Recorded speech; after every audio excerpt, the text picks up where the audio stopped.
Glória a Deus, muito bom dia a todos, a vocês que nos acompanham pela transmissão. Nós temos certeza de que Deus, por meio da sua palavra, vai fortalecer não apenas nossa consciência, nossa fé, gerar uma resposta. Eu estou muito empolgado de poder dividir o que eu tenho para compartilhar com vocês hoje. Nós estamos falando bastante sobre vida abundância e, como falei nos outros domingos, fizemos toda uma preparação de fundamentação bíblica e para que a gente tivesse uma visão equilibrada antes de entrar no assunto de abundância financeira, mas mesmo desde que começamos, com toda a cautela de entender com clareza a visão completa do assunto. Hoje eu quero mexer num dos níveis de contribuição, que é o dízimo, e trazer o que desde o início a gente tem chamado a perspectiva, que é fazer a coisa certa do jeito certo, E particularmente eu quero dividir algo que foi uma revelação que mudou, a minha vida, que diz respeito a uma percepção de que o dízimo é um ato profético que celebra a redenção. Ele não apenas pertence à nova aliança, ele tem um peso didático e de celebração da própria redenção, e eu quero poder compartilhar isso com você. Convido você a abrir sua Bíblia no livro de Malaquias, no capítulo 3, e nós vamos começar lendo dos versículos 6 até o 12. Malaquias capítulo 3, dos versos 6 a 12, eu vou ler na Nova Almeida atualizada, e o texto sagrado diz assim: porque eu, o Senhor, não mudo, por isso vocês, filhos de Jacó, não foram destruídos. Desde os dias dos seus pais, vocês se afastaram dos meus estatutos e não os guardaram. Voltem para mim e eu voltarei para vocês, diz o Senhor dos Exércitos. Mas vocês perguntam: como havemos de voltar? Será que alguém pode roubar a Deus? Mas vocês estão me roubando e ainda perguntam: em que te roubamos? Nos dízimos e nas ofertas. Com maldição vocês são amaldiçoados, porque estão me roubando, vocês, a nação toda. Tragam todos os dízimos à casa do tesouro, para que haja mantimento na minha casa. Ponham-me à prova nisso, diz o Senhor dos Exércitos, se eu não lhes abrir as janelas do céu e não derramar sobre vocês bênção sem medida.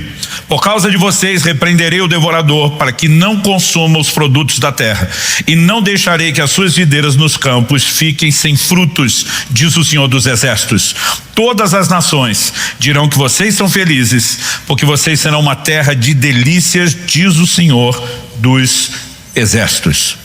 Eu quero usar esse texto como ponto de partida e uma espécie de trilho para o que vamos compartilhar. Antes de mais nada, preciso testemunhar, reconhecer que nasci no lar cristão. Sou filho de pais que eram tementes ao Senhor e praticavam, o dízimo. Então, antes de aprender sobre os preceitos do dízimo, eu já pude aprender na experiência pela prática. Em primeiro lugar, vendo meus pais fazer, depois sendo orientado a também fazer. Quando meus filhos eram pequenos, nós não esperamos nem eles aprendendo lá. A gente treinava entregar oferta já levando no colo. Se tinha o suficiente para segurar o recurso e soltar no gasofilaço, já estavam no treino. Eles cresceram fazendo a mesma coisa. Agora eu tenho a alegria de ver meus filhos ensinando os meus netos. Mas a verdade é que você pode, por gerações, repetir comportamentos e muitas vezes não ter um entendimento daquilo que você está fazendo, E por mais que se faça a coisa certa, a melhor maneira de fazer a coisa certa é do jeito certo.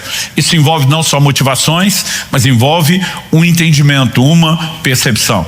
Então logo fomos chegando ali na fase de pré-adolescência, meu pai começou a explicar mais sobre o dízimo. E o significado da palavra dízimo era a 10ª parte, que 10% de tudo que ganhamos, deve imediatamente ser separado para o Senhor. Eu lembro que meu pai não deixava nem a gente fazer compra programada, gastar dinheiro antes de entregar o dízimo. Ele dizia: não compre no cheque pré-datado, espere entregar o dízimo. Deus não tem direito só à 10ª parte, a primeira da 10ª parte é dele. Papai dizia: não dê só daquilo que você ganha, toda forma de benefício. Eu lembro quando comecei a trabalhar como office boy, que tinha como parte dos benefícios lá o antigo ticket restaurante, e papai dizia: 10% disso você vai entregar, A igreja, ainda que não transforme aquilo em dinheiro, pode usar para ação social, pode dar de comer para alguém, e a gente sempre fez. Com o tempo, eu comecei, depois já passada a adolescência, a juventude, estudar mais, não apenas a Bíblia, mas a teologia.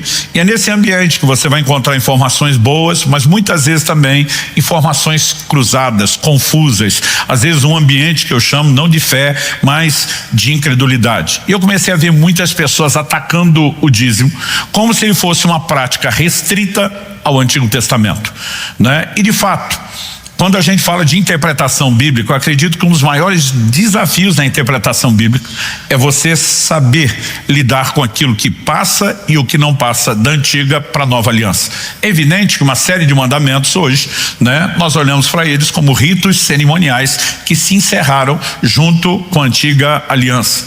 Quando nós temos uma mudança de sacerdócio no Novo Testamento e Cristo passa a estabelecer um novo sacerdócio no lugar do sacerdócio levítico, houve mudança de lei. Hebreus capítulo 7, verso 12 diz: onde há mudança de sacerdócio, há mudança de lei. Hoje nós não praticamos mais os sacrifícios, por exemplo, do Antigo Testamento. Eles têm uma aplicação simbólica, né? O Novo Testamento claramente fala, né, de sacrifícios espirituais, sacrifícios de louvor, mas já não são literais. No entanto, nós continuamos aquilo que eles significavam, já depois do seu cumprimento. Mas há mandamentos que do antigo para o novo passaram de forma literal. Paulo escreve aos Efésios, uma igreja dos gentios, e ele diz: honra teu pai e tua mãe, para que tudo te vá bem, seja de longa vida sobre a terra, porque este é o primeiro mandamento com promessa. Alguém diz: bom, então os 10 mandamentos passaram. Não. Você vê o ensino do Novo Testamento a respeito do sábado. Paulo, escrevendo aos Colossenses, diz: ninguém vos julgue por causa de dia de festa, lua nova ou sábados. E diz: essas coisas são sombra de bens vindouros.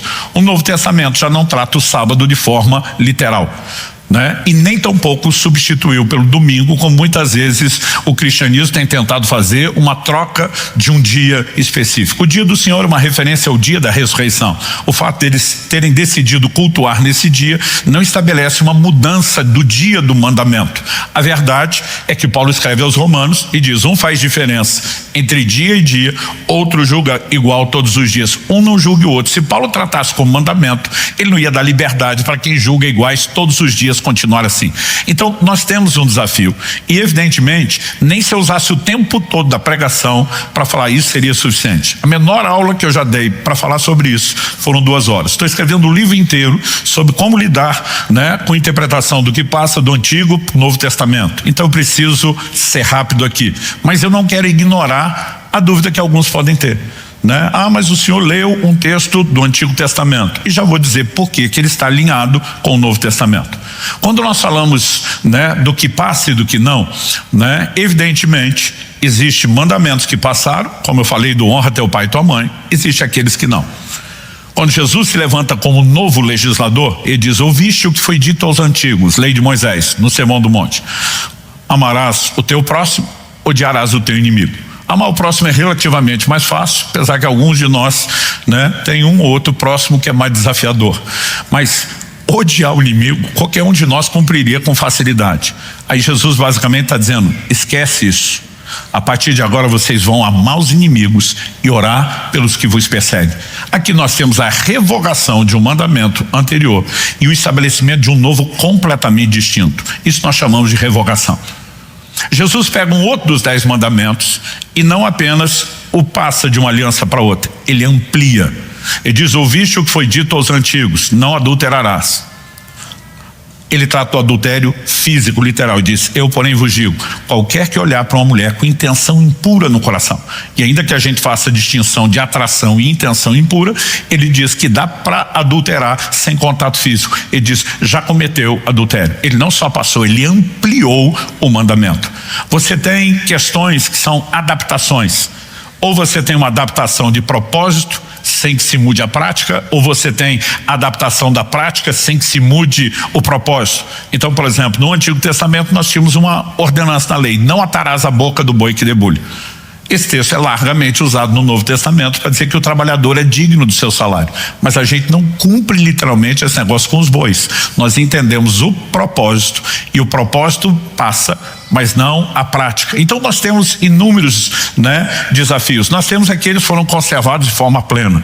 Agora, há revogação? Há. Mas revogação não se constitui nem no silêncio, nem com pouca informação. Revogação precisa ser explícita. E a primeira coisa que eu falo a qualquer pessoa que questione o dízimo no Novo Testamento, eu digo, Nosso Senhor ou os apóstolos, em algum momento revogaram o dízimo? Não, mas não falaram muito. Falei, não falar é diferente de não revogar. Agora, nós temos um texto no livro de Hebreus que é muito mais claro do que as duas menções de Jesus. Eu vou começar pelas duas menções de Jesus, que o texto de Hebreus vai ficar para depois, né? Em Mateus, no capítulo 21, no verso 22, perguntaram a Jesus se era lícito pagar o tributo a César. Jesus diz, me dê uma moeda. Eles não. Ele diz, de quem é essa imagem? Ele diz, de César. Ele falou, então dê a César o que é de César. E ele parou aí? Não. Ele respondeu o que não perguntaram. E dê a Deus o que é de Deus. Porque normalmente quem tenta dar uma desperto com César vai tentar dar uma desperto com Deus. O que Jesus ensina é que assim como César tem, o imposto era uma fatia proporcional aos ganhos. Assim como César tem um percentual da sua renda, Jesus está dizendo, Deus também tem um percentual da sua renda. A única de todas as contribuições. Você pode falar de esmola, de oferta, do que for. A única contribuição proporcional aos ganhos é o dízimo. Então Jesus não está falando de outra coisa. Mas em Mateus 23 é o momento onde Jesus é mais claro. Todo o tempo, conversando com os fariseus, se Jesus não confronta eles por fazerem a coisa errada, normalmente ele confrontava por fazerem a coisa certa do jeito errado. O único momento que Jesus reconhece que eles não fizeram nem a coisa errada, nem tampouco a coisa certa do jeito errado, é quando o assunto é o dízimo. Mateus 23, falando aos fariseus, Jesus diz, vocês dão o dízimo do endro, da hortelã e do cominho. Os fariseus eram a seita mais severa do judaísmo. Era o que hoje alguns chamariam de os carolos, os beatos da época. Não tinha ninguém tão devotado ao cumprimento da lei como eles. Acabaram se tornando legalistas, muitas vezes hipócritas, sim, mas a letra da lei eles procuravam obedecê-la. E eram tão sérios que dizimavam até a horta de casa. Mas Jesus diz, mas vocês negligenciam a fé, a justiça, dependendo da versão, né, a misericórdia. E aí Jesus diz o seguinte, essas coisas, dizimar o endro, a hortelã e o cominho, vocês deveriam fazer sem negligenciar aquelas, justiça, misericórdia e a fé. Em outras palavras, não é porque estão certos nisso e devem continuar fazendo isso que vocês deveriam evitar aquilo. Jesus estabelece inúmeras revogações. Ele não vai dizer que deveria se continuar fazendo algo se a proposta fosse revogar. A única coisa que ele diz é o fato de estarem certo no dízimo não dá o direito de errar em outra coisa. Mas como eu disse, o livro de Hebreus é o que sustenta a clareza dessa transmissão. Antes de chegar lá, eu estou começando a partir do texto de Malaquias, porque foi nele que Deus abriu os meus olhos. Eu lembro de um momento, já tinha publicado a primeira, né, edição do meu livro, uma questão de honra, e na época não tinha o capítulo que trata desse assunto que eu vou compartilhar com vocês aqui hoje. Então eu já ensinava um pouco sobre o dízimo, defendi ele na Nova Aliança, mas eu lembro que um dia eu estou relendo esse texto de Malaquias, eu chamo esse processo de meditação. Você fica lendo e relendo o texto muito tempo. Às vezes são horas, às vezes são dias, leio, oro. Alguém diz, pastor, está lendo de novo para ver se não viu algo? Eu falei, não na perspectiva racional, porque às vezes você já está com o texto todo decorado, mas é aquela oração do Salmo 119:18, Senhor, desvenda os meus olhos, para que eu contemple as maravilhas da tua lei. Para mim é um ato de dependência, dizer, algo pode ser visto só com a tua ajuda. E eu estava ali enroscado faz tempo, orando, e de repente me veio no meu espírito um questionamento. Qual é a demanda que Deus, por meio do profeta, está abrindo contra a nação de Israel? Aí eu olho de novo e digo, bom, Deus está acusando o povo de roubo. Então a demanda diz respeito à propriedade. Ele está confrontando um ato de apropriação indébita, indevida. Falando numa perspectiva mais jurídica, a discussão em torno de propriedade. Quando eu cheguei a essa conclusão, parece que meus olhos se abriram. Porque não dá para entender propriedade de Deus na perspectiva bíblica, sem levar em conta uma das principais doutrinas bíblicas. Na minha opinião, a espinha dorsal da revelação bíblica é a doutrina da redenção. Porque eu e você precisamos entender o que é redenção. A maioria dos crentes, quando ouve redenção, eu via isso desde criança, a gente pensa perdão de pecados, salvação, escapar da condenação eterna, né, para salvação eterna, mas tudo isso são consequências de uma redenção aplicada no plano espiritual, mas não é a definição de redenção. Redenção, na sua essência na Bíblia, significa o resgate de uma propriedade. E eu e você precisamos entender isso. Eu costumo dizer, quando os judeus falavam de redenção, não precisava explicação, porque culturalmente todo mundo sabia o que era. Antes de ser aplicada como figura espiritual, ela era uma transação comercial e era parte da lei de Moisés, que além de ser a Bíblia do povo do Antigo Testamento, era a Constituição, o Código Civil, Penal, né, que eles tinham. Então, eu e você precisamos compreender que às vezes nós estamos ouvindo eles falar de uma coisa que nós não estamos familiarizados. Deixa eu te dar o exemplo do que é essa percepção cultural. Se eu falar que a palavra feijoada, precisa explicar alguma coisa? Não. Todo brasileiro sabe o que é feijoada. Teve uma época que isso era prato típico dos cariocas. Já faz muito tempo que, assim como o churrasco já não é mais só dos gaúchos, né? Feijoada também não é só dos cariocas, virou patrimônio nacional. Qualquer lugar, qualquer estado, qualquer canto do Brasil, qualquer brasileiro sabe o que é feijoada. Eu, quando ouço a palavra feijoada, para mim ela vem acompanhada de visão. Ela vem acompanhada de cheiro, né? De sabor, né? Eu consigo lembrar tudo. Agora, uma vez nós recebemos um pastor que veio de um outro país, de outro continente, lá da África, e numa conversa ele me disse, gostaria de comer uma comida típica brasileira. Falei, além do churrasco você já comeu, nós podemos te fazer uma feijoada. E ele me fez a pergunta que eu nunca imaginei que eu ia ouvir na vida. O que é feijoada? Até porque ele não fala o português, a palavra feijoada não remetia a feijão. E eu pasmo ali com um momento, falei, puxa, esse cara não sabe, vou ter que explicar. Falei, é um prato à base de feijão. Ele me olha e fala, só feijão? O país dele, eles não comem muito feijão como a gente, seria tipo grão de bico para alguns de nós. Eu falei, não, também tem carne. Aí ele me pergunta, que tipo de carne? Eu falei, é melhor você comer primeiro, depois eu te dou toda a receita. Quando eu falei isso, ele, não, me instruíram a não confiar em você. Muitos anos atrás, garoto, mais maturo, a gente aprontava muito com os amigos e a fama já tinha me precedido. Ele falou, que tipo de carne? Eu falei, porco. Quando eu falei porco, ele já torceu o nariz. No país dele, ele também não consome muito porco. Aí ele fez a pergunta realmente proibida, que parte do porco? Eu dizia, é melhor você comer primeiro, que parte do porco? Quando eu comecei a falar, gente, do que ia, ele falou, não como isso de jeito nenhum. Mesmo assim, mandei fazer. Porque eu falei, a hora que ele olhar para feijoada, olhar para ele, vai rolar um clima, a hora que ele sentir o cheiro, né? E nós servimos a feijoada, ele olhava e o tempo todo dizia para mim, não toco nisso. Ainda bem que não fizemos só a feijoada. Mas eu brinco que até hoje ele não sabe que ele perdeu um momento profético da visitação de Deus na vida dele, ele não sabe o que ele jogou fora. Mas isso me fez pensar. Quando os judeus falavam de redenção entre eles, é como a gente falando de feijoada, não precisa explicar. Quando a gente os ouve falar disso, é como esse africano ouvindo a gente falar de feijoada, você tem que explicar. Então eu preciso começar dando uma volta, e esse é meu primeiro tópico, né? Definindo redenção. O que é redenção? Em Levítico 25, nós temos um texto, né? Ele não esgota o assunto, mas resume bem, que diz o seguinte: se alguém do seu povo empobrecer e vender alguma parte das suas propriedades, então virá o seu resgatador, o seu parente, e resgatará o que esse seu irmão vendeu. Então vamos lá, para começo de conversa, a terra nunca era vendida de forma permanente. Quando as 12 tribos de Israel entram em Canaã e Deus faz o sorteio, a divisão das terras, essas terras deveriam permanecer naqueles termos dentro de cada tribo. Você vai ver, por exemplo, né, no final do livro de Números, uma discussão, porque Zelofeade, um dos cabeças da tribo de Manassés, só tinha filhas mulheres.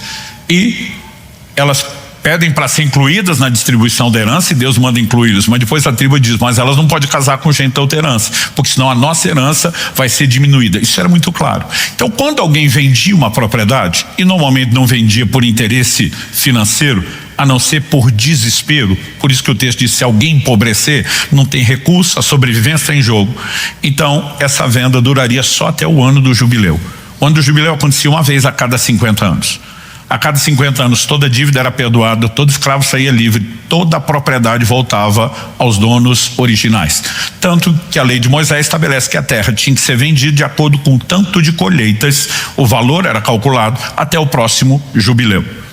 Agora, se empobreceu, Ou ele vai recuperar no próximo jubileu, ou poderia haver o resgate. Esse é o significado de redenção.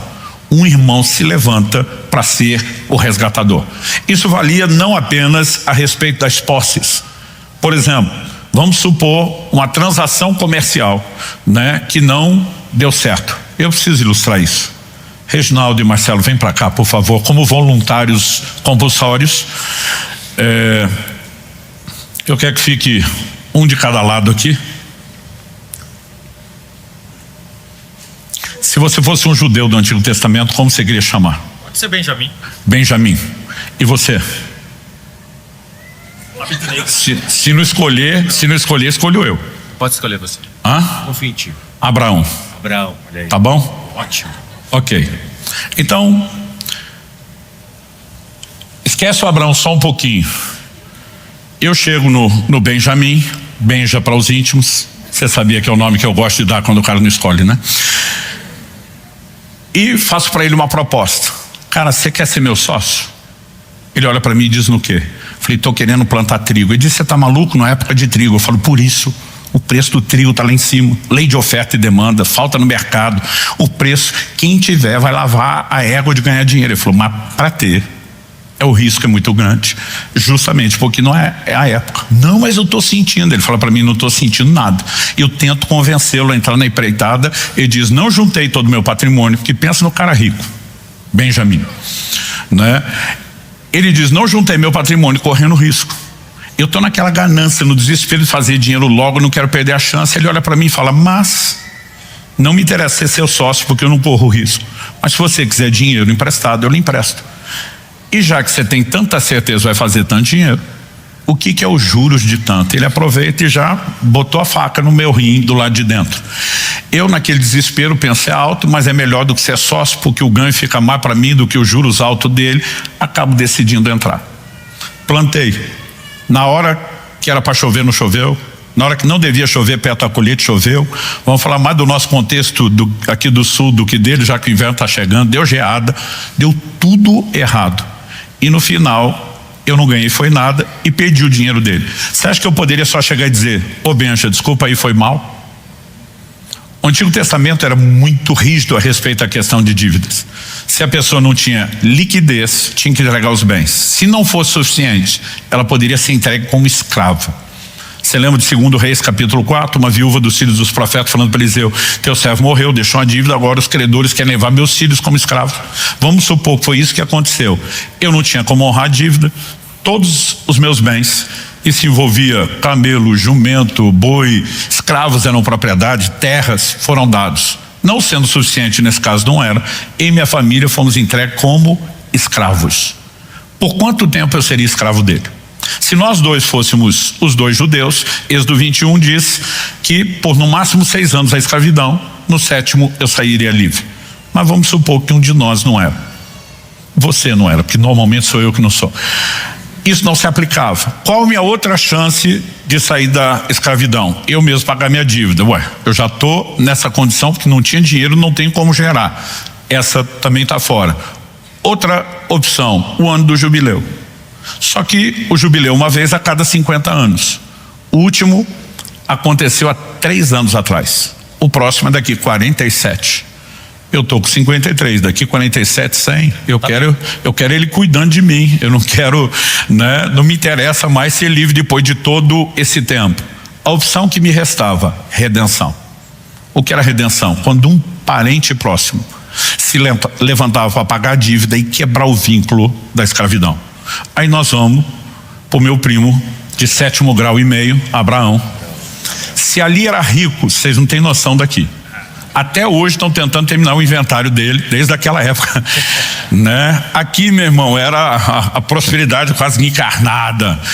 E, além de tudo, meu parente. Na verdade, eu fui primeiro nele tentar o negócio. Ele falou, cara, eu tenho dinheiro sobrando, mas não sou doido de fazer essa movimentação sua, vai dar errado. Não tem trigo no mercado, porque não é época, não dá certo, não funciona, quem tentou quebrou. E ele diz, por amor a você, eu não vou nem entrar na sua loucura, nem emprestando dinheiro. E eu falei para ele, não quer, tem quem queira, e fazer um negócio aqui, e foi onde eu me dei mal. Essa altura do campeonato, meu primo Abraão Tá olhando e primeiro tá com raiva. Bem feito. Cabeção, tivesse me ouvido, não tinha chegado nessa condição, né? Por que não houve o conselho? Por que não, né, presta atenção na sabedoria dos mais experientes? Mas agora que eu estou aqui como escravo e o tempo está passando, o coração dele lentamente vai amolecendo e a raiva vai sendo trocada por compaixão, porque não é só eu que estou pagando a conta. Minha mulher, meus filhos, todo mundo vieram como escravos.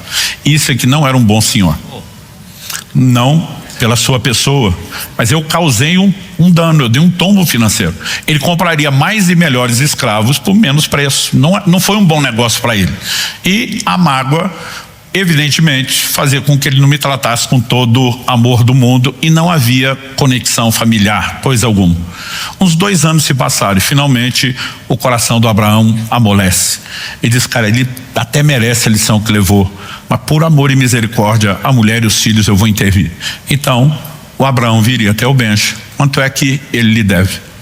Ele, como bom homem de negócio, ia dizer, na época era tanto, agora já está em tanto, né? Ajustava os juros, ele meteria a mão no bolso infinito que Deus lhe deu, aleluia, recursos ilimitados, pagaria a dívida. No momento que pagasse a dívida, ele deixava de ser meu dono, eu deixava de ser escravo dele, porque esse vínculo era só da escravidão. Todos os bens que foram entregues a ele como indenização da dívida não eram mais dele, porque agora a dívida foi paga. Pastor, significa que você deixava de ser escravo? Não. Significa que quem pagou a dívida até o próximo jubileu me comprou e eu trocava de dono, de senhor. Mas aí não é trocar os 6 por meia dúzia? Não, porque o Abraão não me comprou para tratar como escravo, não era um bom negócio. Ele comprou para usar de misericórdia e tratar como família. Então até o próximo jubileu tudo ainda era dele. A diferença que ele abrandaria o tratamento para comigo. Isso era a definição de redenção.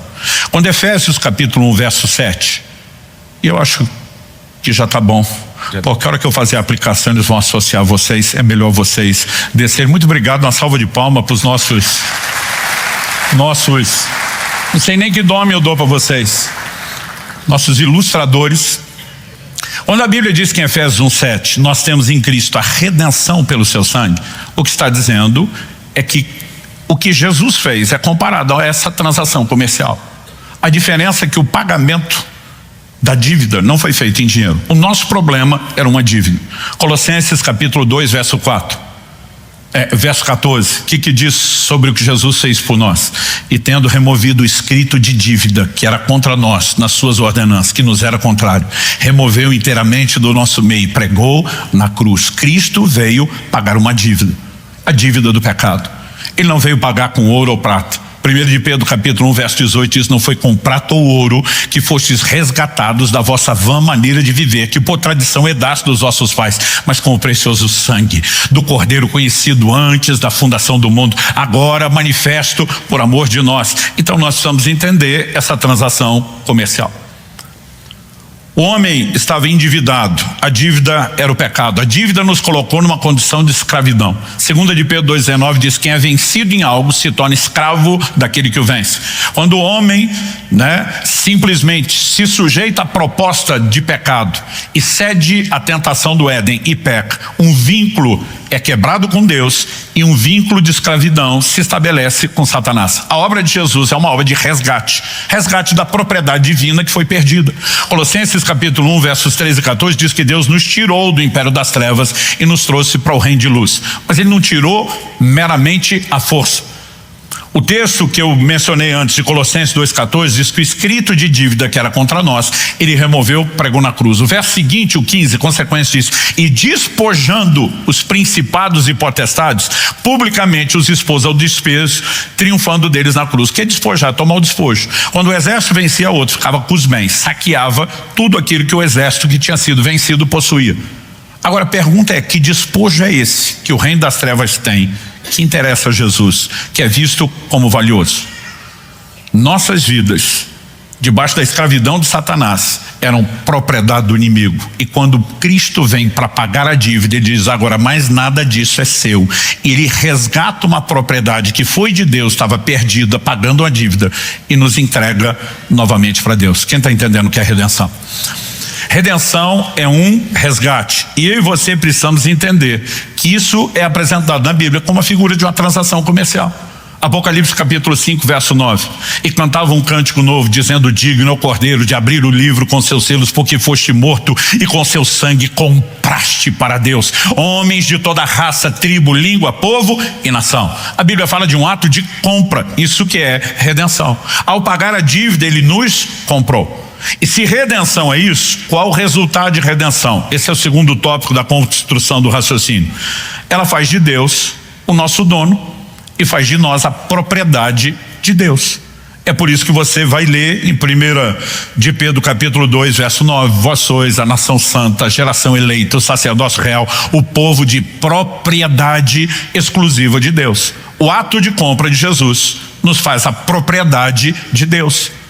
Em Atos, no capítulo 27, no verso 23, Paulo naquele navio que acaba naufragando, né, na ilha de Malta, na hora que ele vai contar a visão que ele teve de um anjo, ele diz assim: o anjo de Deus, de quem eu sou, o que quer ser? Pertencer. E a quem eu sirvo, quer ser servo, é ser escravo. Um escravo tem um dono, ele é propriedade de alguém. O anjo de Deus, de quem eu sou e a quem eu sirvo, esteve comigo.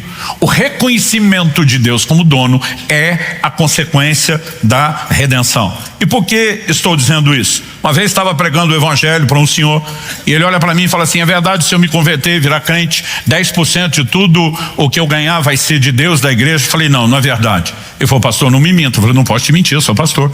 Não, mas eu sei de fonte segura, gente lá da sua igreja que disse: vocês falam isso. Eu falei: olha, se for um dos nossos que falou, eu não vou chamar de mentira, porque eles também não iriam mentir, mas eu vou dizer que é um engano, um equívoco. Não é desse jeito que ele falou. Ele olha para mim e fala: certeza? Eu falei: absoluta. E a hora que ele baixou a guarda, eu entrei com os dois pés no peito. Falei: 100% de tudo que você é e vai ter, vai ser de Deus. Deus não compra 10% das suas ações. Se alguém te disse que Deus vai ser dono de 10%, está errado. Deus não compra 10%, ele é dono de tudo. Redenção faz de Deus o dono de tudo que somos e tudo que temos. Eu costumo fazer uma pergunta que os crentes ficam confusos para responder. Eu pergunto: quanto custa o reino de Deus? E a turma: nada, é de graça. Eu falo: não é o que Jesus ensinou. Na verdade, eu e você podemos acessar pela graça, não de graça, o que nós não merecíamos, mas custou um alto preço para Deus. Em Mateus, no capítulo 13, no verso 44, Jesus diz: o reino de Deus é semelhante a um tesouro que um homem encontrou, escondeu. Movido de alegria, vai, vende tudo quanto tem. Repita comigo: vende tudo quanto tem, para adquirir o campo. Se o campo representa o reino, e ele tem que vender tudo que tem para adquirir o reino, quanto custa o reino de Deus? Tudo que você tem. Verso 45 e 46, os dois versículos seguintes de Mateus 13, Jesus conta outra parábola.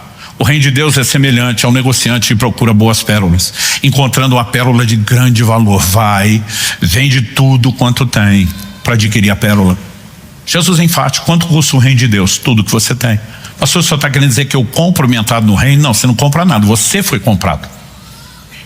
Não é você que compra. Então por que custa tudo que eu tenho? Porque se você reconhecer a legalidade da transação, ele comprou você, comprou tudo que você tem. E para entrar no reino, você tem que reconhecê-lo dono. Você tem que abrir mão de achar que as coisas são suas. É só olhar o que diz Romanos capítulo 10. Versos 9 e 10, se no teu coração creres que Deus ressuscitou a Jesus dentre os mortos, ele não apenas morreu, mas ressuscitou para consumar a obra de redenção. Ah, pastor, é só crer nisso? Não. E com a tua boca confessares a Jesus como Senhor. A palavra Senhor, Kyrios no grego, fala daquele que é o amo, o dono do escravo, que é a sua propriedade. Ou seja, você não entra no reino sem confessar Jesus Senhor e dono da sua vida. A igreja mudou e diz: você tem que confessar Jesus Salvador. Não é o que está lá na Bíblia. E eu não estou dizendo que Jesus não seja Salvador. A Bíblia diz: se o confessamos Senhor, somos salvos. Se ele nos salva, ele é Salvador. Mas Salvador nunca foi o objeto da confissão. O objeto da confissão é Senhor. E significa que quando eu e você chegamos a Cristo, a gente deve vir em arrependimento do pecado que nos distanciou, em gratidão do alto preço que ele pagou, e simplesmente nos curvamos diante dele para dizer: eu era escravo de Satanás, mas você pagou a dívida para me resgatar e me tratar não como um escravo, porque essa é a beleza de redenção. Esse é o momento onde eu e você olhamos para ele e diz: eu reconheço a legalidade do seu ato de compra. Tudo que eu sou, tudo que eu tenho, não é mais meu, são teus. É assim que se entra no reino de Deus. Reconhecimento do senhorio é o reconhecimento do resgate e da consequência que faz de Deus o nosso dono.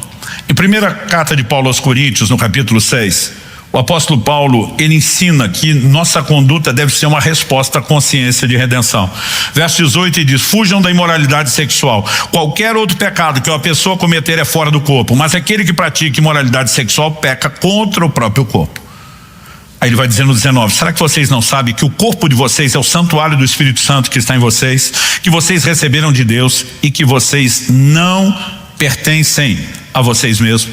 Outras traduções, como Revista Atualizada, NVI, diz que vocês não são de vocês mesmos. Traduzindo, você não é seu dono. Como dizia minha mãe, você não é dono nem do seu nariz. Literalmente. Por que nós não somos de nós mesmos? Verso seguinte explica por quê. A conjunção explicativa. Porque vocês foram comprados por preço. A obra da cruz é um ato de resgate. E quando Satanás falar que você não tem valor, de que não tem valor, é você que não tem redenção. Eu costumo dar uma olhadinha para trás na etiqueta pendurada, olhar o preço que custou e de como é que não tem valor. Romanos 8,32 diz: se Deus não poupou nem mesmo a seu próprio filho, antes o entregou por amor de nós, como não nos dará juntamente com ele todas as coisas? Eu sempre digo aqui, se Deus deu Jesus, ele faz qualquer loucura por cada um de nós. Evidentemente, a Bíblia fala de um alto preço, mas a sequência do chamado ao comportamento, à ação é: agora, pois, glorifiquem a Deus no corpo de vocês. O que é glorificar Deus com o corpo? Pastor, eu dançar no louvor, adoração. Não, o texto é mais do que isso. Está dizendo, você não pode jogar o seu corpo na lama da imoralidade, porque o corpo não é seu. Deus não o destinou para isso. Você precisa honrar o dono do corpo, fazendo com que ele seja tratado da forma como deveria. Perspectiva espiritual, santidade. Perspectiva natural, cuidado com o seu corpo. Então há uma resposta, e essa resposta se transforma num culto. Se isso vale para o corpo, vale para tudo que Deus adquiriu, inclusive as nossas finanças. Dito isso, a minha pergunta agora é: como quem entende o que é ser comprado deve agir? Deve ter toda uma conduta que exalte aquele que nos comprou, que reconheça em tudo a obra da redenção e o retorno que nós devemos ter diante dele. E nós temos uma ilustração na Bíblia que para mim é excelente para explicar esse princípio. Está lá em Gênesis 47, se você puder me acompanhar, seria interessante que você lesse junto. Nós vamos ler a partir do verso 13, só para dar o pano de fundo. Faraó tem um sonho duplicado de 7 vacas gordas sendo engolidas por 7 magras, 7 espigas cheias sendo engolidas por 7 espigas mirradas, e José interpreta o sonho da parte de Deus, dizendo: virão 7 anos de muita prosperidade, na sequência virão 7 anos de fome. E diz: o resultado da fome será devastador e a provisão não será lembrada. E te dá um conselho de administração ao faraó, que serve para qualquer um de nós: não gaste tudo o que você ganha no tempo das vacas gordas. Tem crente que começou a prosperar e já vai torrar, ele quer lavar a alma, né? A gente diz: prosperou, faça fundo, a vida é cíclica, você não sabe qual estação virá. E ele orienta e diz: faz fundo de reserva. Faraó passa 7 anos estocando mantimento. Quando a fome chega, o mundo não está esperando. E aí o que acontece? Todo mundo tem que recorrer a Faraó para ter alimento. Verso 13 de Gênesis 47 diz: não havia alimento em toda a terra, porque a fome era muito grande. Assim o povo do Egito e o povo de Canaã desfaleciam por causa da fome. Então José arrecadou todo o dinheiro, presta atenção nisso, todo o dinheiro que havia na terra do Egito e na terra de Canaã, pelo cereal que comprava, e o recolheu à casa de Faraó. Tirou o dinheiro de circulação. Verso 15 diz isso: quando acabou o dinheiro na terra do Egito e na terra de Canaã, todos os egípcios foram a José e disseram: queremos comida, porque o Senhor nos deixaria morrer em sua presença só porque o dinheiro acabou? José respondeu: se vocês têm dinheiro, traga o seu gado, em troca de gado eu lhes darei comida. Gente, já vi muito crente que quando nós estamos orientando sobre algo que vem desde o Antigo Testamento, mas é sustentado no Novo, a ninguém devais coisa alguma, põe suas finanças em ordem, paga suas dívidas, não tem dinheiro sobrando. Eu digo: mas não tem sobrando porque comprou o que não devia, um carro que não podia. Venda o carro para pagar sua dívida. Falta de recurso não é desculpa para você não pagar o que deve. Fecha parênteses. José respondeu: se vocês têm dinheiro, eu trago o gado, em troca do gado lhes darei comida. Verso 17: então trouxeram o seu gado a José, e ele lhes deu mantimento em troca de cavalos, rebanho, gado, jumentos. José o sustentou aquele ano em troca do gado deles. Tendo acabado aquele ano, foram a José no ano seguinte e lhe disseram: não podemos esconder de meu senhor que o dinheiro acabou e que o meu senhor já é dono dos animais. nada mais nos resta diante do meu Senhor, a não ser o nosso corpo e a nossa terra. Porque o Senhor nos deixaria perecer em sua presença? Tanto nós como a nossa terra. Compra nós e a nossa terra em troca de mantimento, e nós e a nossa terra seremos escravos de Faraó. Dê-nos semente para que vivamos e não morramos, e a terra não fique deserta. Eles apelam para a sobrevivência. É melhor ser um escravo vivo do que um livre morto. Nós não temos a menor condição. Se a gente pegar o grão e não pagar, você vai executar a dívida, vai tirar a terra e vai tirar a nossa liberdade. Vamos simplificar a transação? Compra-nos e nós seremos escravos de Faraó. O verso 20 diz que José aceitou a proposta. Assim José comprou toda a terra do Egito para Faraó. Foi a maior transação imobiliária de todos os tempos. A comprou o país inteiro, porque os egípcios venderam cada um seu campo, porque a fome era extrema sobre eles, e a terra passou a ser de Faraó. De quem era a terra? Faraó. 21. Quanto ao povo, ele escravizou de uma outra extremidade da terra do Egito. Escravizar aqui não era trabalho forçado, mas era se tornar dono. Então, de novo, de quem é a terra? De Faraó. De quem é o povo que vai trabalhar na terra? Propriedade de Faraó. Verso 23. Então José disse ao povo: eis que hoje comprei vocês e a terra de vocês para Faraó. Aqui estão sementes para que semeiem a terra. De onde está vindo a semente? Do celeiro de Faraó. Então a terra é de Faraó, a semente é de Faraó, a mão de obra que vai plantar e colher é de Faraó. Pergunta com a resposta óbvia: de quem é a colheita? Vocês precisam de ajuda, gente? De Fará, pelo menos ó. Isso é que nem aquelas campanhas de cartão de crédito, né? Que te faz a pergunta óbvia, que ele só quer que você fale, né, o nome da marca. Era tudo de Faraó. Mas olha o que José diz no 24: das colheitas, que deveria ser tudo de Faraó, vocês darão a quinta parte, ou seja, 20% a Faraó. As outras 4 partes serão de vocês, para semear o campo, para servir de alimento a vocês, aos que estão em suas casas e para alimentar os seus filhos. Você acha que alguém levantou e gritou: ladrão, está tentando tomar 20% do que é nosso? A turma fez a conta depressa. Espera aí, é tudo Faraó e ele vai deixar a gente ficar com 80% do que é dele? Você acha que alguém reclamou? Olha o que eles respondem. Eles disseram a José: o Senhor salvou a nossa vida, que possamos alcançar favor diante do meu Senhor, e seremos escravos de Faraó. A NVI traduziu: visto que nos favoreceste, seremos escravos de Faraó. Em outras palavras, desse jeito dá gosto de ser escravo. Alguém que não nos trata dessa forma. Gente, isso não é diferente de redenção. É por isso que quando a Bíblia fala de redenção, a Bíblia diz: se levantará o seu irmão. O que determinava a ordem de quem poderia ser o resgatador era o nível de proximidade do parentesco. O livro de Ruth é uma história de redenção. Boaz se torna o resgatador dos bens da família de Noemi, o que incluía a responsabilidade de se casar com Ruth, né, a nora viúva, para suscitar o nome do descendente de acordo com a própria lei. Mas para que ele faça isso, um outro parente mais próximo teve que desistir do direito. Então por que Deus estabeleceu o padrão família e o nível de proximidade? Para que isso nunca fosse um momento de ninguém ser explorado, e sim para que fosse tratado com misericórdia. É por isso que Paulo, escrevendo aos Gálatas e aos Romanos, quando fala de redenção, ele diz, e eu particularmente eu gosto muito dessa declaração, e diz: não recebeste de novo o espírito de escravidão. Vocês eram escravos antes, mas não somos agora? Somos, mas sem o mesmo espírito. Não recebeste de novo o espírito de escravidão para estares com temor, mas o espírito de adoção, pelo qual lhe chamamos Abba Pai. Ele não nos resgatou para nos tratar como escravos, e sim como família. O povo entende. Ele fala: mas peraí, não é tudo de Faraó? Ele diz: o que o Faraó realmente queria é que nenhum de vocês morresse. O que ele queria era salvar vocês. Ele não queria espoliar vocês. Mas, só para que vocês não esqueçam quem é quem nessa história, e não apenas porque o palácio de Faraó tem que ser mantido, vocês vão pegar do tudo que é do Faraó, entregar uma parte, só para lembrar tudo de bom que ele fez para vocês. José sabia que o povo era esquecido. José sabia que todo favor que você faz, não lembra que é favor, vira obrigação. Eu lembro do início do nosso ministério pastoral, nós tínhamos um programa de assistência social, e hoje eu chamo ele de equivocado. Alguém ficou desempregado, era incluído, né? Às vezes não tinha gente da igreja precisando, a gente permitia que eles trouxessem parentes, vizinhos, amigos, né? Se tivesse espaço, foi incluído, ia ganhar 6 meses de cesta básica. Pastor, mas arrumou um emprego no dia seguinte da primeira cesta básica, ia ganhar os 6 meses de cesta básica de qualquer forma. Era o que a gente fazia. A gente dizia, sobrou, abençoa outro. Mas se a gente não ficasse lembrando, ó, já foi 1 mês, falta 5, já foi 2, falta 4, chegou no meio, falta 2, falta 1.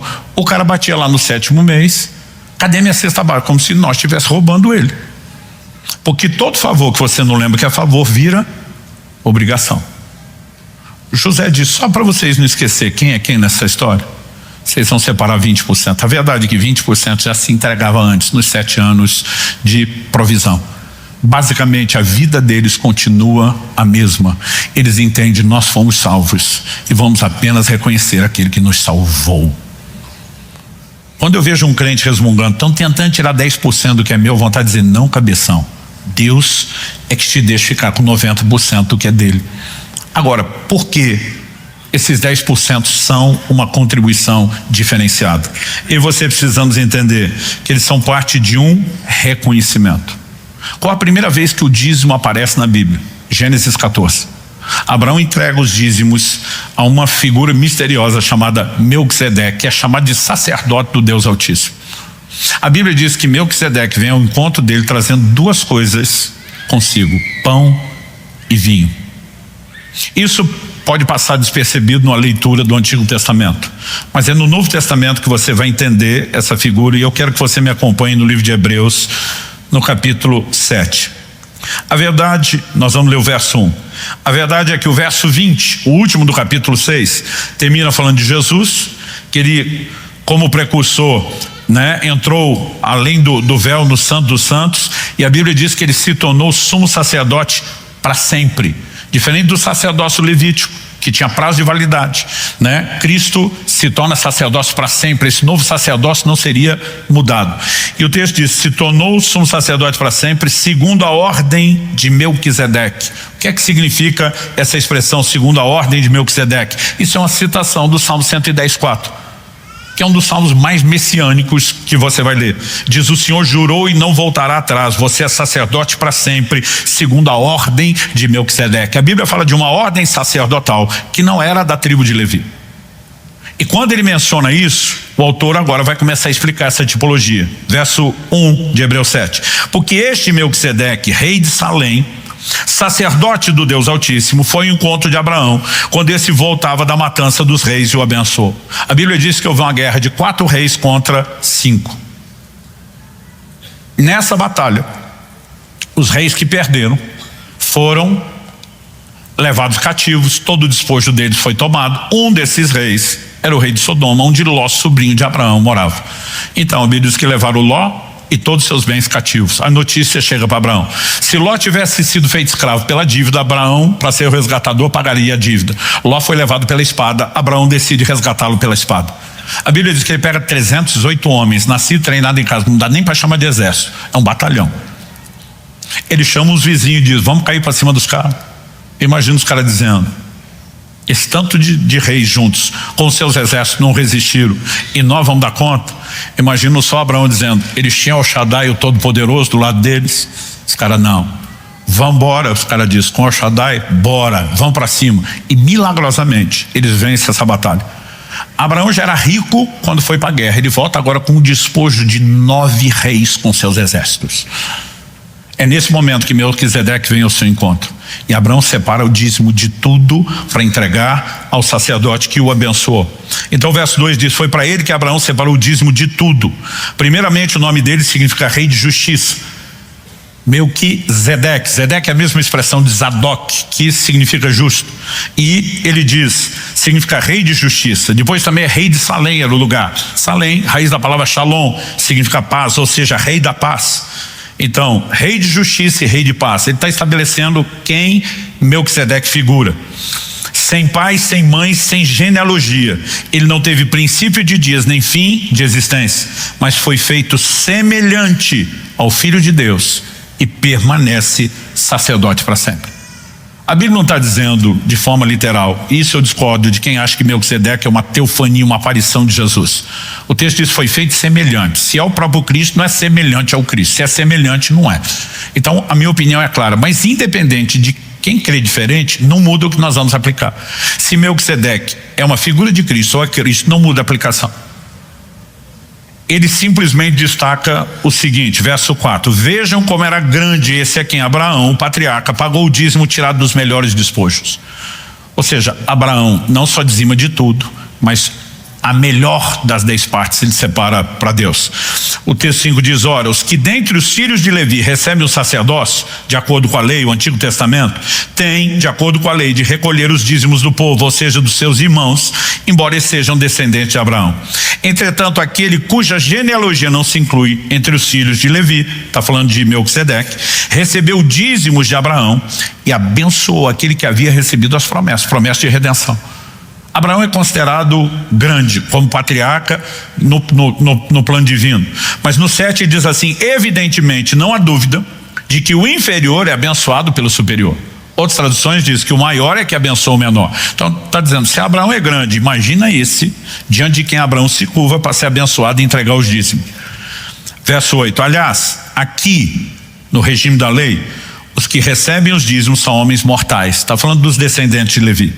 Porém ali, Melquisedeque, a citação de Gênesis 14, o dízimo foi recebido por aquele de quem se testifica que vive.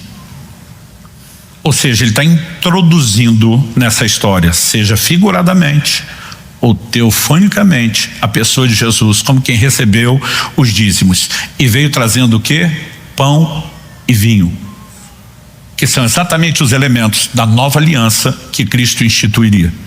Olha o que diz o 9 e o 10: por assim dizer, também Levi, que recebe dízimos na lei, pagou-os na pessoa de Abraão, porque Levi, por assim dizer, já estava no corpo de seu pai. Outras traduções dizem nos lombos de seu pai Abraão, quando Melquisedeque foi ao encontro dele. Gente, Levi nem existia. Levi é bisneto de Abraão. No momento que Abraão se curva diante de Melquisedeque para ser abençoado e entregar os dízimos, nem Isaac, seu filho, tinha nascido. Depois que Isaac nascesse, crescesse adulto, ele ainda geraria os gêmeos, um deles Jacó, que Deus mudou o nome para Israel, que por sua vez teria 12 filhos homens, um deles Levi. Nem Isaac, nem Israel, Levi, ninguém existe. Mas a Bíblia está dizendo, quando Abraão se curvou, Levi, que está nos seus lombos, se curvou. Não é literal, mas o Novo Testamento está explorando uma simbologia. Ele está dizendo, não foi só Abraão, nós temos que ver aqui a tribo de Levi inteira se curvando, entregando os dízimos àquele de quem se testifica que vive. Se isso não é a passagem do dízimo da velha aliança, que pertencia a Levi, agora sendo entregue ao sacerdote da nova aliança, Cristo, me explica o que é. Porque não há uma pessoa que ataca o dízimo que explique esse texto. A maioria dos que atacam é só porque não querem entregar. No Novo Testamento, nós precisamos entender que se Cristo, que vem trazendo pão e vinho, é quem recebe, há uma relação direta com a obra da redenção. E eu quero terminar te mostrando isso. Quando nós falamos de redenção, algumas coisas precisam ser entendidas. Em primeiro lugar, o número 10 está diretamente associado à redenção. Quando eu comecei a estudar a tipologia, os números, todos eles têm significado. Número 1, unidade absoluta. 2 é testemunho. Jesus mandava pregar sempre de 2 em 2. 3 fala de um outro tipo de unidade, seja a trindade, o homem como ser tripartido. 4 é universalidade. Você vai encontrar 4 evangelhos. Isso é uma de muitas sustentações da universalidade do evangelho. 5 é um número relacionado à graça. 6, por exemplo, número de homem. O homem é criado no 6º dia. Quando o Apocalipse fala do 666, que os crentes têm superstição gospel, né? Não diz que é número de Satanás, diz que é número de homem. O 7 fala de totalidade ou perfeição. 8 de recomeço. 9 de frutificação. 9 dons do Espírito. 9 características do fruto do Espírito. Quando chega o 10, a maioria dos comentaristas fica confuso. Diz, tem hora que é juízo, porque Deus deu 10 pragas para julgar os egípcios. Tem hora que é prova, porque Deus deu 10 mandamentos para provar o seu povo. Eu falo, gente, não é o juízo ou prova. As 10 pragas, os 10 mandamentos foram dados em que contexto? Na maior figura de redenção do Antigo Testamento, que é a libertação do povo de Israel do Egito. Qual era o dia que Deus mandou separar o Cordeiro da Páscoa? Uma das maiores figuras de redenção do Antigo Testamento, o dia 10 do mês de Abib. Diferente de José, que pediu a quinta parte, 20%, Deus estabelece o número 10, uma figura que remete à redenção. Outro motivo para nós entendermos redenção: o tempo todo a Bíblia nos manda lidar com o diabo. Em Marcos 16, Jesus diz: em meu nome vocês vão expulsar demônios. Não é Deus que expulsa, somos nós, no nome e na autoridade de Jesus. Ao crente lidar com o endemoniado, não adianta dizer: Deus, manda um anjo resolver. Deus vai dizer: eu mandei você resolver. Você usa a minha autoridade, mas quem resolve é a gente. Em Efésios 4, a Bíblia diz que nós não devemos dar lugar ao diabo. Em Tiago, no capítulo 4, a Bíblia diz que nós temos que sujeitar a Deus, mas resistir o diabo. Nós resistimos o diabo. 1 de Pedro, capítulo 5, verso 8 e 9, diz: o diabo, vosso adversário, anda em vosso derredor, bramando como leão, buscando a quem possa tragar. Resistir-lhe firmes na fé. Isso é um padrão, é recorrência, nós resistimos. Só que quando o assunto é redenção, o padrão muda. O que é que Deus diz no dia da primeira Páscoa? Vocês vão pegar o sangue do cordeiro, que figura a moeda de pagamento do resgate, e vão colocar um sinal na porta. A declaração de Êxodo 12:13 é: o sangue vos será por sinal. Não era o sangue de um animal que protegia, era o sinal, o símbolo que ele comunicava. Se fosse sangue do animal, tinha gente pintando até hoje, não só o umbral, a porta, né, a parede, o telhado, o portão. Mas Deus estava dizendo: vocês vão mandar uma mensagem. Quando o anjo da morte estiver passando para executar os primogênitos, e ele vê o sangue na porta, ele está vendo a declaração do povo daquela casa: o sangue nos redimiu. Os que estão nessa casa têm dono. E Deus diz: quando ele passar, o Senhor diz: eu vou defender aquela casa. Quando o assunto é redenção, Deus não manda você se defender e diz: eu defendo. Agora preste atenção na lógica. Por meio de Malaquias, o Senhor diz: se vocês entregarem os dízimos, eu repreenderei o devorador. Você vai vendo um padrão o tempo todo. Até o encontro que nós temos da ceia do Senhor com o dízimo, já desde Melquisedeque. Por que nós celebramos a ceia? Pelo mesmo motivo que José mandou o povo pagar os 20%, para não esquecer o benefício feito. Jesus disse: vocês vão fazer isso em memória de mim. Não se esqueçam, não perca a consciência do que eu fiz por vocês. Em outras palavras, didaticamente falando, o dízimo deveria ter a mesma perspectiva. Deveria ser um reconhecimento da redenção. Quando eu comecei a entender isso, chegava o dia do culto, e eu particularmente sempre gostava de entregar no culto de ceia, porque era o primeiro domingo do mês, queria entregar logo depressa, queria associar. Aliás, desde que começou a igreja, né? Nós nesse mundaréu de cultos, às vezes começamos a fazer alguns ajustes, mas sempre, quem está aqui desde o começo sabe que a maior parte desses anos, o dízimo era entregue no momento de tomar ceia. Eu gostava de colocar no envelope, fosse espécie, fosse um cheque, fosse um comprovante de transferência, porque às vezes a gente só faz a transferência, não tem nada para oferecer no culto. Eu às vezes imprimia o comprovante, colocava lá, chamava a família inteira. Meus filhos ainda eram pequenos e a gente fazia literalmente isso. A gente se ajoelhava, toda a família, nós segurávamos junto o envelope, cada um numa ponta, e a gente dizia: Senhor, o Senhor não é dono só dos 10% que nós estamos devolvendo, o Senhor é dono de tudo. Nós te reconhecemos, Senhor, das nossas vidas, de tudo que temos, de tudo que teremos um dia. Esses 10% é apenas o reconhecimento de que o Senhor nos salvou. É a forma de expressarmos gratidão e lembrarmos mês após mês que nós temos um dono, que nós somos comprados. Junto com isso, nós entregamos toda a gratidão e te pedimos sabedoria para cuidar dos outros 90% que não são nossos, são seus. Isso se chama mordomia cristã. Algo que os crentes precisam entender. A gente tem falado bastante de um coração doador. E há momentos onde nós vamos fazer isso porque queremos, por pura generosidade. Há momentos que vamos fazer com intencionalidade, vamos suprir necessidade para ter necessidade suprida, mas há momentos que é um comando de Deus. E quando Deus nos dá um comando para ofertar, Ele não está tentando tirar o que é nosso, tudo é dele. O que Deus tem em nós são mordomos das suas contas. E às vezes Deus olha para uma das contas e diz: essa está bem gordinha. Ele olha para outra conta dele e diz: aquela está negativa. Ele diz: preciso equilibrar minhas contas. E Ele só pede que os seus mordomos cooperem com o processo. Se nós tivermos a consciência de que tudo é de Deus, toda maneira de lidar com finança muda. Até a banalidade de alguns gastos vão ser repensados e revistos. E sabe, nós também precisamos entender a bênção prometida por Malaquias. Porque tem crente que acha que o dízimo, ele é meio que uma espécie de título de capitalização. Você vai investindo, investindo, investindo, e uma hora saca a bolada, aleluia, né? O dízimo não é a maneira de Deus multiplicar o seu patrimônio, porque nada do que você tem é seu. Então não é bênção de Deus para multiplicar o que é seu. Pastor, o que é o dízimo? Uma espécie de teste de fidelidade junto da expressão que celebra a redenção. Porque quem é fiel no pouco vai ser fiel sobre o muito. Já vi gente dizer, não pastor, eu não estou dizimando porque está apertado, mas quando melhorar. Outro dia eu falei, mentira, está me chamando de mentiroso. Falei de mentiroso e de mentido. Quem não é fiel no pouco não vai ser fiel no muito. Você não dá R$1 de 10, não vai dar 10 de 100, não vai dar 100 de 1000, não vai dar 1000 de 10 mil, não vai dar 10 mil de 100 mil, não vai dar 100 mil de 1 milhão. Tá bom para você ou paro aqui? Agora, quando gerenciamos bem o que é de Deus e Ele nos vê como bons mordomos e diz, eu posso te conceder mais do que é meu. A bênção do dízimo não é Deus aumentando nosso patrimônio, é Deus aumentando nossa mordomia. E diz, vou te confiar mais daquilo que é meu. E quando entendemos essas coisas, muda a perspectiva de celebração. O dízimo não é um peso, ele é uma expressão de gratidão. Ele nos salvou. Se José só deixasse o povo morrer de fome, teria ficado com a terra do mesmo jeito.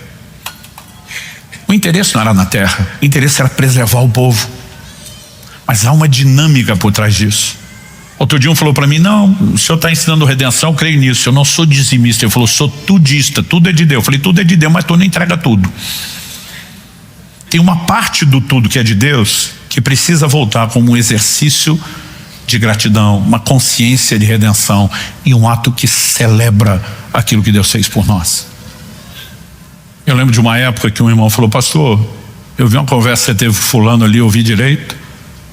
Eu falei, a conversa era privada. Ele falou, ouvi sem querer, mas agora a dúvida já bateu. Ele falou, o senhor falou para ele que o senhor entrega 80% do seu ganho e fica com 20%? Eu falei, sim. Ele falou, que dó de você, pastor. Eu falei, você não sabe o tamanho do bolo?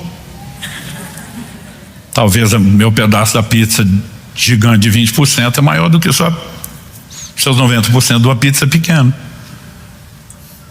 Aí ele ficou pensativo. Mas eu olhei para ele e falei, mas de tudo que eu entrego, tem algo especial nos 10%. Eu tenho um compromisso com esse. E todo o resto eu ajo de acordo com a direção de Deus, com o que eu entendo. Eu falei, eu só estou fazendo isso porque nesse momento Deus me deu fontes de renda que não são minhas. Eu falei, eu não ganho dinheiro com os livros, eu não ganho dinheiro com um monte de coisa que nós conseguimos gerar recursos, isso pode abençoar o reino. Eu falei, mas você pode ter a certeza de tudo que eu ganho, o dízimo será separado como dízimo, para honrar o Senhor. E nós precisamos entender o que isso desata na nossa relação com Deus.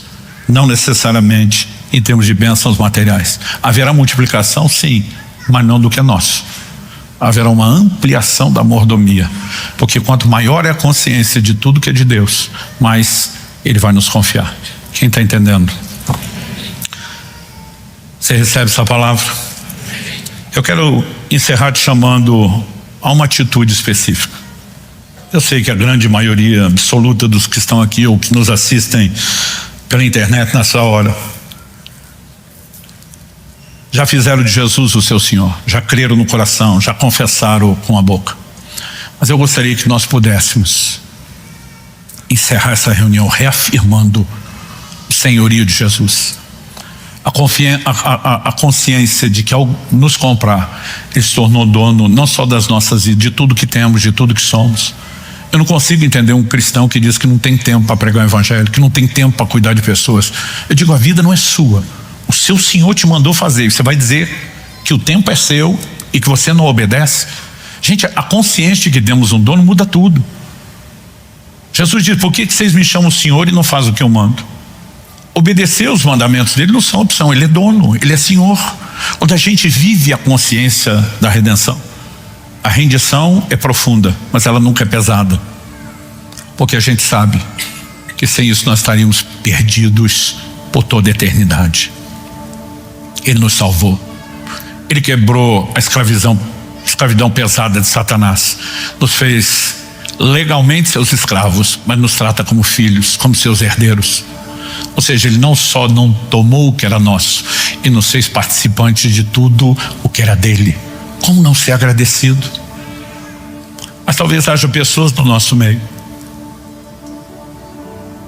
que nunca entregaram sua vida a Jesus ou nunca entenderam o que era isso. De repente você diz: olha, eu até criei que Deus o ressuscitou dentre os mortos, que Ele morreu por mim, que eu tinha perdão de pecados, mas nunca entendi o que era confessá-lo como Senhor, fazê-lo Senhor da minha vida. E eu não quero terminar essa reunião sem te dar a oportunidade de tomar a decisão mais importante da sua vida, que não é apenas garantir a salvação eterna, mas é reconhecer o ato de compra de Jesus na sua vida, fazê-lo dele o seu Senhor. Talvez também possa haver pessoas aqui ou nos acompanhando pela transmissão que um dia tomaram essa decisão, mas por N motivos que a gente nem teria tempo de tentar trabalhar todas as probabilidades, você se afastou, se distanciou do Senhor Jesus, você deixou de andar em sujeição a Ele. O senhorio já não é mais na prática presente, o senhorio de Jesus na sua vida. Mas de alguma forma você sente o amor de Deus te envolvendo. Eu não sei se você sente nesse ambiente o que eu sinto, mas parece que a doçura da presença dele está aqui. Parece que dá para pegar esse amor com a mão no ar. E você sabe que o discurso de um homem não faria essa bagunça que está acontecendo dentro de você agora. Seu Espírito de Deus te chamando de volta para a família. E nós queremos que você possa ter essa oportunidade de se reconciliar com o Senhor Jesus. Enquanto os demais reafirmam o senhorio para esses dois grupos, quem nunca entregou sua vida a Cristo e quer fazê-lo pela primeira vez, ou para esse segundo, que quer estabelecer uma reconciliação, uma volta, eu gostaria que nós pudéssemos orar com você, mas nós vamos fazer do jeito que Jesus propôs. Jesus propôs que essa confissão seja pública. Propôs não, ele exigiu. Em Mateus 10 ele diz: todo aquele que me confessar diante dos homens, eu também o confessarei diante do meu Pai e dos anjos que estão nos céus. Mas todo aquele que me negar diante dos homens, eu também o negarei diante do Pai e dos anjos que estão nos céus.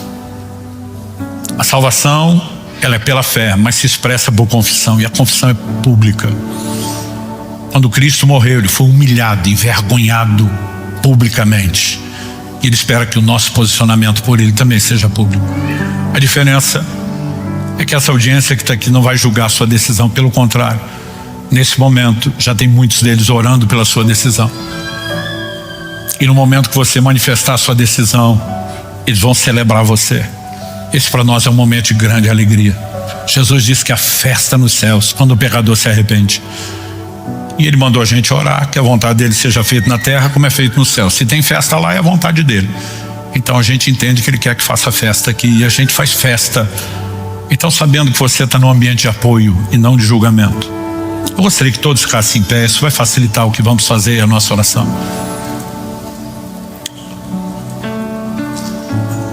Todos os demais que vão reafirmar o senhorio de Jesus podem fazer isso no seu lugar, mas esses dois grupos, os que querem entregar sua vida a Jesus pela primeira vez, talvez você fez isso um dia, mas nunca foi tocado pela clareza de entendimento do que é fazer de Jesus Senhor, e algo dentro de você está dizendo: você precisa disso, vai lá, não discuta. A Bíblia diz: se hoje ouvires sua voz, não endureça o coração. Eu quero que essas pessoas que vão entregar sua vida a Jesus pela primeira vez, ou querem se reconciliar com Ele, eu quero que você rapidamente, não vou nem pedir para levantar a mão para se identificar, eu vou pedir que você rapidamente saia do seu lugar e venha o mais rápido que você puder aqui embaixo, aqui à frente. Nós queremos orar com você agora.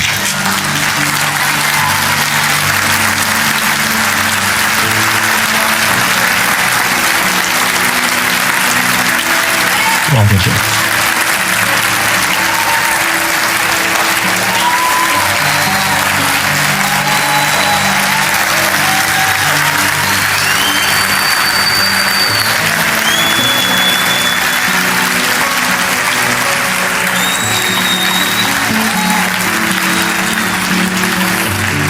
Se você precisa de reconciliação, de recomeço, venha para cá. Talvez você esteja numa guerra.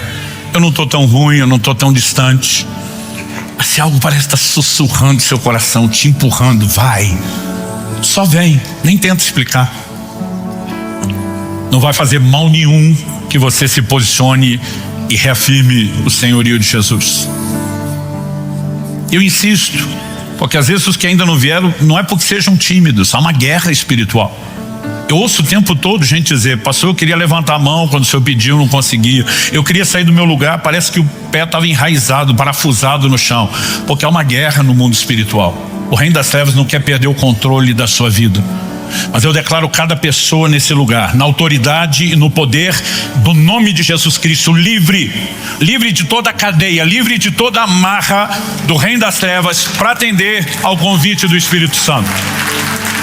Se você estava tentando sair do seu lugar e não conseguia, você vai ver que seus pezinhos estão livres para obedecer o comando. E eu gosto de quem já tem esse tipo de experiência, que já descobre a realidade do reino espiritual depressa. Nós vamos fazer uma coisa a mais, além de eu insistir. Eu queria que você checasse com o vizinho da direita e da esquerda. Com certeza já fez Jesus seu Senhor, que não precisa ir lá na frente. Mesmo se ele falar que sim, dá um double check. Certeza mesmo. Fala para ele: se você quiser, nós vamos junto. Se tiver precisando só de um apoio, de um encorajamento, eu vou com você lá na frente. Se você encontrar alguém que só precisava desse apoio, traga. É dia de salvação. Senhor Jesus, nós te damos glória, nós te damos honra, nós te damos todo louvor por tão grande redenção, pelo alto preço pago na cruz. Reafirmamos hoje o teu senhorio nas nossas vidas. Clamamos por uma nova consciência de redenção e de resposta a ela na vida de cada um. E de uma maneira especial oramos por cada um desses que se posicionam publicamente. Nós quebramos toda forma de jugo e amarra do reino das trevas. Nós os declaramos livres, libertos, emancipados hoje para uma nova caminhada. Nós oramos que o poder do Espírito Santo os envolva. Nós os abençoamos falando novo nascimento, recomeço. Ó Deus, nós queremos de fato clamar que o teu Espírito os envolva, os guie a partir de hoje nessa jornada, em nome de Jesus e para a glória de Deus.